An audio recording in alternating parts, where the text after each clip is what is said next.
So yesterday we were discussing about sedatives and hypnotics. We specifically stopped near the mechanism of barbiturate. I told you it will be responsible for increasing the lifetime of chlorine channel. By working on GABA, it will increase the lifetime of chlorine channel, because of which uh, your plasma membrane or the membrane of a neuron will become more negative, because of which impulse transmission does not occur. Right, today we'll get to the next drug, that is alcohol. Okay? Alcohol can act as a very good sedative as well. This fellow, though it is kind of dangerous in the sense that uh, now alcohol, when consumed inside, it will form a very toxic metabolite called acetaldehyde. Okay, whenever someone consumes alcohol, they will undergo oxidation using alcohol dehydrogenase. So alcohol will be converted into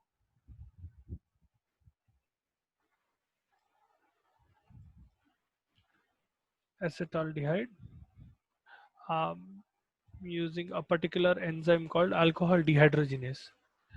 Alcohol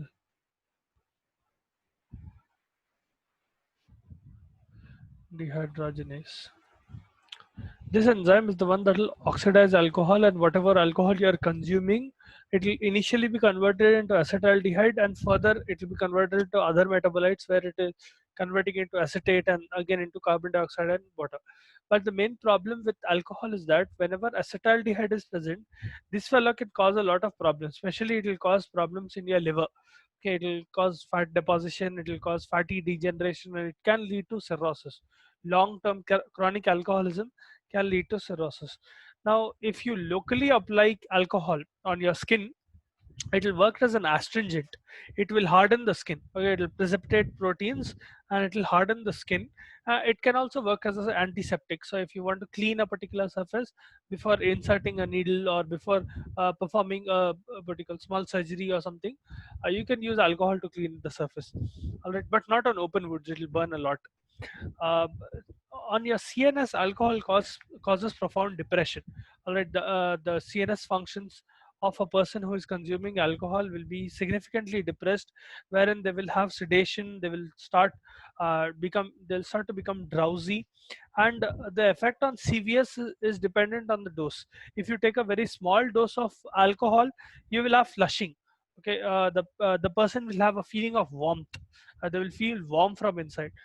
This is because cutaneous vasodilation occurs. Okay, on the surface of your skin, you will have vasodilation where blood will rush. If blood rushes to that area, generally blood being warm, it will cause a warmth feeling around your skin, and you will generally feel warm. If you take a very large dose of alcohol, though, it can cause hypotension. It will decrease your blood pressure, and it can cause myocardial depression as well as depression of your vasomotor center, meaning significant decrease in the force of contraction, rate of contraction, as well as BP. All right. As such, when taken, alcohol, so I'll write a few of these down. It will cause CNS depression.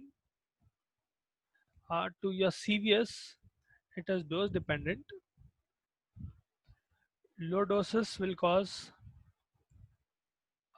cutaneous vasodilation, meaning flushing will occur or feeling of warmth. All right, the patient will start feeling warm. That is why in colder countries people drink a lot of alcohol just to feel warm as well. All right, and when temperatures go down, at larger doses though, at large doses, it will cause hypertension, myocardial,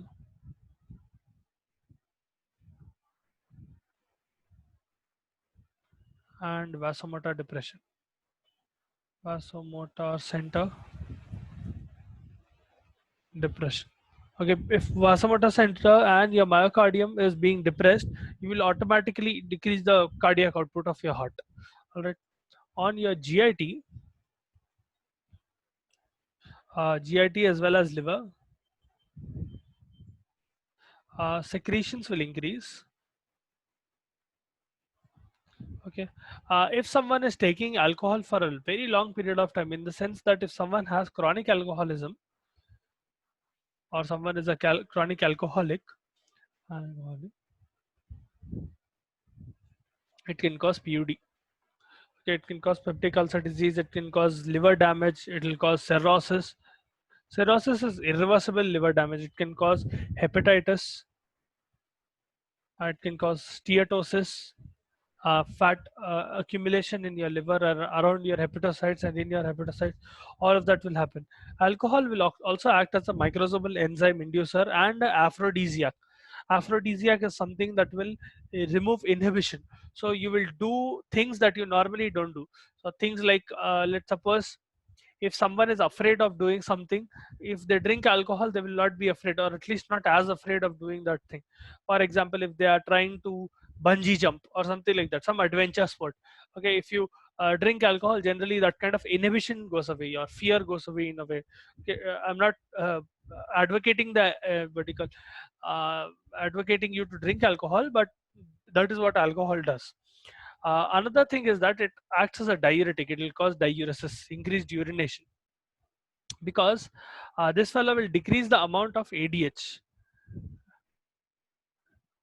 decreases antidiuretic hormone level in your body, because of which diuresis occurs. All right. Low doses of a long period of time can increase HDL and decrease LDL. So that is why something alcohol like red wine, that is cardioprotective. Okay. If you're taking very small doses, I'm telling like 10-20 ml of alcohol, no more than 10-20 ml of alcohol every day for a long period of time, that can be cardioprotective, but no more than 10-20 ml, specifically red wine. All right. That will be helpful in increasing your high density lipoprotein, which can be cardioprotective in a way, and it will also decrease your LDL. All right. One thing you already always need to remember with alcohol is you should never give this alcohol with hypnotics, or if someone is already on a hypnotic or on a opioid analgesic or on antipsychotic drugs or on sulfonylureas or on some specific antibiotics like metronidazole or griseofulvin or NSAIDs, you should not give alcohol in such patients. All right. So write them down. Do not give with opioids, NSAIDs, uh, hypnotics, other hypnotics, as in you should not give it with benzodiazepines or barbiturates, with antipsychotics. We'll study about antipsychotics in the next chapter, hopefully in this class itself. Sulfonylureas. Sulfonylureas are a specific kind of antibiotics. Metronidazole. Metronidazole is also an antibiotic. Griseofulvin. This is an antifungal drug. Uh, yeah, with all of these, you're not supposed to give your alcohol. Yeah, it's contraindicated. Okay, in case there is poisoning of alcohol, or if there is dependence of alcohol, abuse of alcohol leading to dependence, you can give a particular drug called disulfiram. Disulfiram. Okay, what disulfiram does is, if you give a patient disulfiram before they are taking alcohol, this fellow will cause accumulation of aldehyde within minutes, because of which, see, yahan par alcohol is initially getting converted into acetaldehyde, right? It is a type of aldehyde. Acetaldehyde will again be converted into acetate. The reaction continues. Okay, disulfiram will stop the reaction at the first step, in the sense that it will stop the reaction at acetaldehyde stage, meaning whatever alcohol the person is consuming, that will be converted into acetaldehyde and it will get accumulated. Accumulation of aldehyde or any type of aldehyde in your body will cause flushing, it will cause headache, throbbing headache, it will cause nausea, vomiting, it can cause sweating, and it can cause confusion. This is called an ant-abuse reaction. So as soon as someone who is already taken disulfiram is taking alcohol, they will have all of these reactions, so they will not want to drink alcohol anymore. Okay, that is why disulfiram is given. All right, though you should not give it in patients who have liver disease. Okay, uh, uh, it is contraindicated in patients who have liver disease or who have physical dependence of alcohol. Physical dependence of alcohol in the sense that there will be patients who drink alcohol to the extent that if they don't drink alcohol for a day or two, they will start shivering and they will have very high fever and things like that. So in them you cannot give disulfiram. In what you call initial stages of alcohol dependence, in that you can give. Okay, so that is about alcohol. Coming to the next drug in sedatives is zolpidem. Okay, Z hypnotics, which we studied. All right. This fellow is quite often used, very popular nowadays actually. What this fellow is used is for insomnia, specifically short-term insomnia, in the sense that you use it for insomnia which is around 1 to 2 weeks. Okay, so if someone is uh, what you call having short-term insomnia, you can give this for 1 to 2 weeks. So used in short-term insomnia. The mechanism of action of this thing is it will act on your benzodiazepine receptor. It is not classified in benzodiazepines because its mechanism of action is a little vague, but it will act on your benzodiazepine receptor and cause CNS depression. Alright, specifically it will act on the alpha subunit of your benzodiazepine receptor. What it does is it will decrease sleep latency. Sleep latency is or shortens sleep latency. Sleep latency is the time it takes for you to fall asleep. Okay, once you lie down to the point where you actually sleep. In insomniacs, there are insomniacs who will take a very long time to sleep. As in, even if they lie down at let's suppose 10 o'clock, they will sleep at around 12 or 1 o'clock. Even though they are just lying down, they will not be able to sleep. Alright, sleep does not get induced in them. Uh, Zolpidem is very good in such patients because it will decrease that time. All right, so rather than getting sleep in 3 hours, they will sleep within half an hour or so. All right, maybe lesser as well, and it will prolong sleep duration. Prolongs sleep duration. All right. One advantage of this over other hypnotics and sedatives is that this will not affect REM sleep. Not a lot. REM suppression is very, very minimal, and daytime sedation is also not common. The patient will not have a lot of daytime sedation to a point where if they keep on taking zolpidem for a long period of time, they will have almost no hypnotic effects during the day. But if you take it very late in the night, so normally if you sleep at around 10 o'clock and get up at 6 o'clock, uh, and around 10 o'clock you are taking zolpidem, you'll sleep immediately or in a couple of minutes. Okay, let's suppose half an hour, within half an hour you're sleeping, half an hour to 1 hour. All right. In case you take it very late in the night, around 1 o'clock or 2 o'clock in the night to sleep, even if you wake up early, you will have drowsiness during the day. Okay, if you take zolpidem very late in the night, it can cause sedation and it can cause decrease in what you call reaction time. So your reflexes will get prolonged a little bit if you take it very late in the night. That is one disadvantage of zolpidem, but it can be easily rectified if you take it on time. All right. Normal dose of zolpidem is around 5 to 10 mg. Do not exceed over 50 mg. So normal dose is 5 to 10 mg. Relatively safe drug. It does not have a lot of side effects. Okay, not significant side effects at least. Uh, Maximum is around 20 mg. All right, at bedtime. So you take one single dose at bedtime, and that's it. Okay, so you can also tell it as OD. So this is basically 5 to 10 mg OD once a day during night time. Okay, when you are about to sleep. If you are giving it in a patient who has liver disease or someone who is elderly, decrease the dose by half. Okay, so you have to give, let's suppose you give a normal adult 10 mg, you give 5 mg to an elderly patient. All right, or elderly patient or patient with liver disease. um, Decrease the dose by 50% in elderly and patients with liver disease. Right, because this fellow undergoes liver metabolism. If someone has liver disease, they'll not be able to excrete zolpidem out properly. That can cause toxicity. That is why you give it.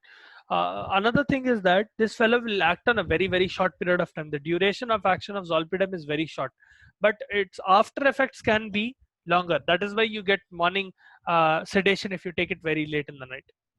All right, so that concludes our sedation and sedatives and hypnotics. I hope you understood it. We'll go into antipsychotics now. So Antipsychotics as well as anti. Okay, we'll do antipsychotics first, then we'll go into anti-mania drugs. So main psychiatric disorders that these antipsychotics will target will be psychosis, psychosis. Psychosis is a severe disorder of a severe psychiatric disorder with impaired behavior. Okay, the patient will not be able to understand reality. Literally, they will not understand what is real and what is not real. They'll start dreaming a lot, in the sense that literally they'll become paranoid. They will have affective disorders. One psychotic disorder is schizophrenia. So, one second. So your antipsychotics can also be used for schizophrenia. Schizophrenia is a disorder in which the patient will have delusions and hallucinations. They will start hallucinating a lot. They will have thought disorders. They will not be able to concentrate properly. They might have social withdrawal, things like that. Okay, we'll not go into psychotic disorders. You do not have them. We'll directly get into what are antipsychotics. See, one thing you need to remember about any psychotic disorders is, though we do not know the exact mechanism of all psychotic disorders, what we do know is that it is either because of a problem in dopamine or serotonin. Okay, when the levels of dopamine or serotonin become extremely high, that is when you generally get psychotic disorders. This is slightly different from depression. In depression, you will have decrease in serotonin levels. Right, more often than not, you will have decrease in the amount of serotonin, or some illness or some condition that is affecting serotonin levels. Psychosis or any antipsychotic drugs, you will have two main classes in antipsychotics. They will work on decreasing dopamine levels, okay, specifically by blocking one particular type of receptor, dopamine receptor. All right. One second, I think I don't have one, but so dopamine, there are 5 different types of dopamine receptors. The main one that you need to remember for this is D2 type of dopamine receptor, the second type. All right. So coming to the classification of antipsychotics, your classification mainly will be of two main categories. The first one is first generation. They're called first generation, or they're called typical or classical antipsychotics.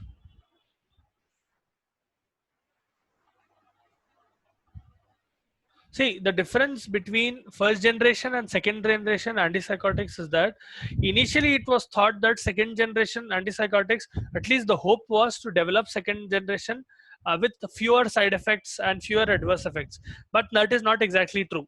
First generation antipsychotics will have very, very specific and very major side effects, but second generation will have their own set of side effects.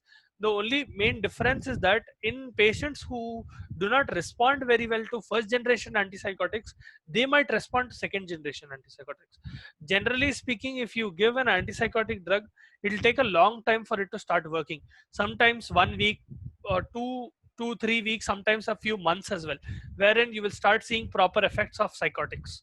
Okay, that is why treating psychotic disorders or psychosis will take a very long period of time, and generally it is a lifelong process. Okay, so first generation antipsychotics may you have some subclasses. You will have phenothiazines, the main phenothiazine being chlorpromazine.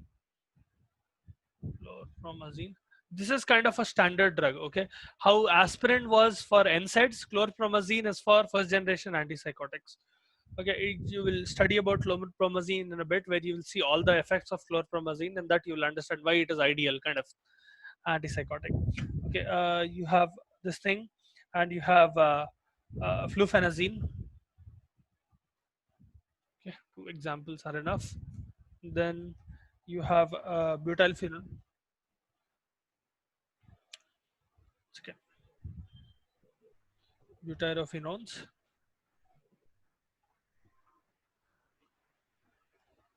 In butyrophenones, the main drug will be haloperidol, quite popular nowadays.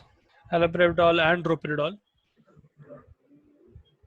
See, antipsychotics कैसा देते बोले तो let's suppose I have a patient, because each antipsychotic will have their own very particular set of disorders or a particular set of side effects.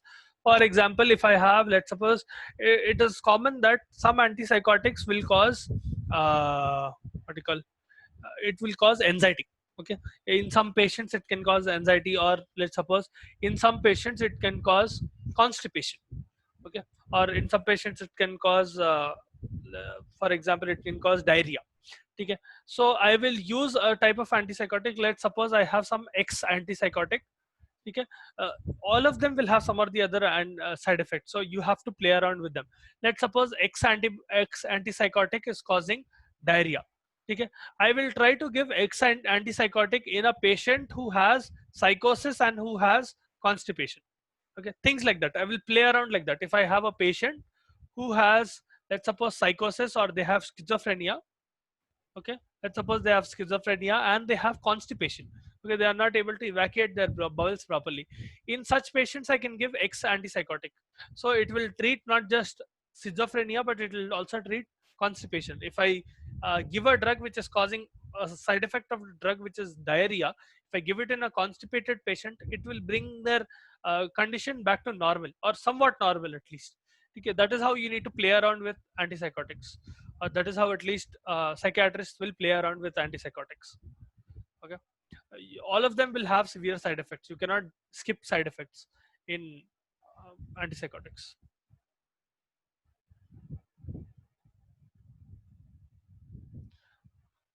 Third class will be thiazolantines. Your main drug is thiothiazine and chlorprothiazine. Chlorprothiazine. Okay, so these will come under thiazolantines. This is first generation. Then you have second generation antipsychotics, or they are also called atypical antipsychotics. Atypical, or in some textbooks you will also find them as novel or newer antipsychotics. Okay, these were developed later, at least with the hope that they will have fewer side effects, but it is not exactly true. They will not have the same side effects as first generation, but they will have side effects of their own. Okay, first we'll discuss the first generation antipsychotics, specifically chlorpromazine. So the mechanism of action for chlorpromazine. So in first gen, you have chlorpromazine. This is abbreviated CPZ. Okay, do not confuse this with carbamazepine, CBZ. Okay, uh, now chlorpromazine will act by blocking dopamine receptor. Specifically, the mechanism of action of chlorpromazine is it will block or it blocks D2 kind of dopamine receptor. Okay, as I told you, most psychotic disorders are related to either serotonin. Serotonin will be abbreviated as 5-HT3. Okay, 5-hydroxytryptophan है उसका chemical name. That is why it is abbreviated 5-HT3. Dopamine is abbreviated as D. So you will either find D blockers or dopamine blockers, or 5-HT3 blockers. Chlorpromazine specifically will block D2 receptor. It will also block some other receptors. We'll go over them. Okay, and it will decrease the overactivity in limbic area. Okay, limbic area is a part of your brain specifically useful for schizophrenics. Okay, you will see overactivity in your limbic area in schizophrenics, or at least it is thought that in schizophrenics, in people who have schizophrenia, limbic area of your brain becomes very very active, because of which the patient might have schizophrenia. So what you do is you give dopamine blockers, at one type of dopamine blocker being chlorpromazine, because of which the overactivity of the limbic area will decrease, wherein you are able to control schizophrenia. There is not exactly treatment as such of schizophrenia. Uh, you can just make sure that the patient is not having a lot of hallucination as such. If you stop the drug, the patient might again start to have schizophrenic attacks and all of that. All right, so it is something like asthma, where you cannot exactly treat the patient, it is management. Right. Uh, Coming to overall effects of of chlorpromazine, I'll write a small table kind of thing, or a flow chart. One second. So chlorpromazine.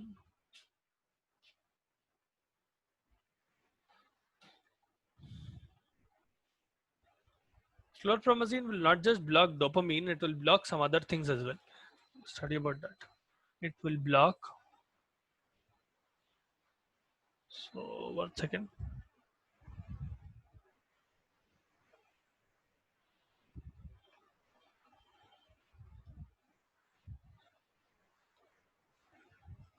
First thing it will block is dopamine receptor, the D2 receptor.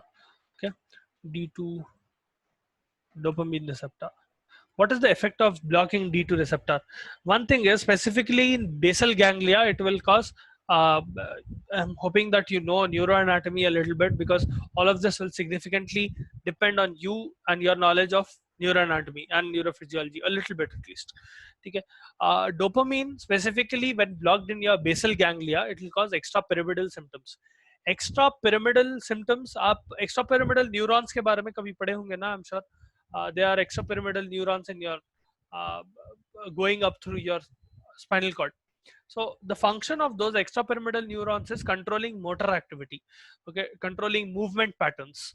If you give a dopamine receptor blocker, so don't need to write block again, you already have blocked that. So if you block dopamine receptors specifically in areas like basal ganglia, what will happen is extrapyramidal symptoms will occur.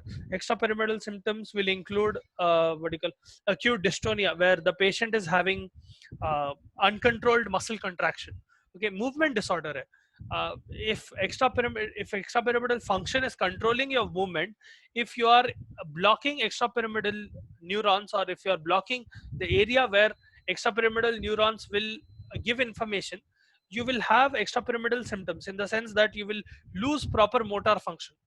Like you will have facial grimacing, the patient might have muscle spasms, the patient might have involuntary movements, like their hand will start shaking all of a sudden, and their face will twitch, things like that. Okay, that is called acute dystonia.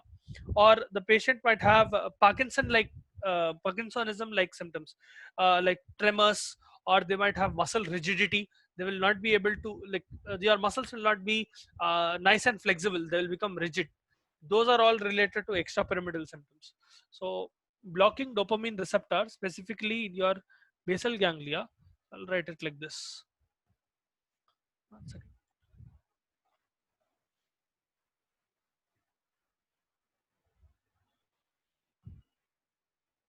So these are the effects of what happens when you block different parts of your body. Okay, so in basal ganglia, blockage of dopamine will cause EPS.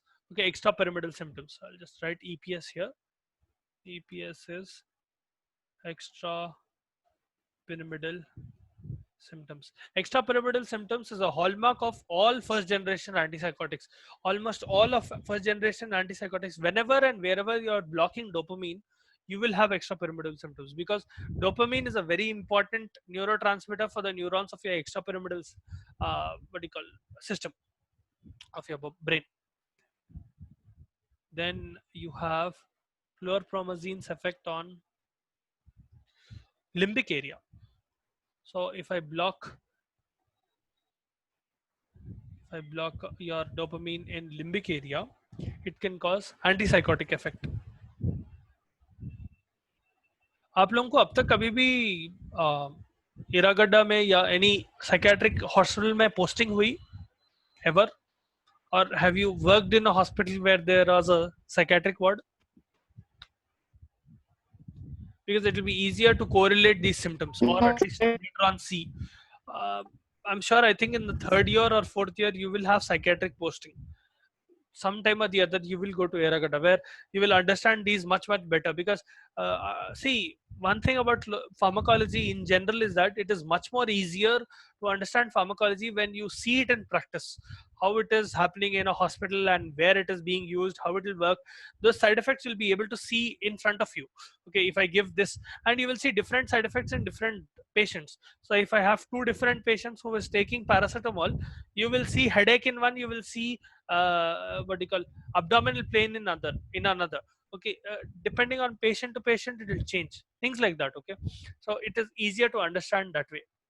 Even though this might seem a little confusing at this point of time for you, it will get easier eventually. Easier in the sense that you will understand it a little better than in limbic area. And again, please do not forget that this will heavily rely on your knowledge of anatomy, physiology, and pathology. So brush up on your pituitary gland. So on your pituitary gland, this fellow will cause release of prolactin. So cause prolactin release. Specifically, it will inhibit the function of your pituitary gland, because of which prolactin is released. Because prolactin is what do you call under inhibitory control. I think we studied this pehle. Prolactin is a hormone. Prolactin and growth hormone, both of them are under inhibitory control. Meaning, whenever pituitary gland is active, the levels of prolactin and the release of prolactin and growth hormone is inhibited.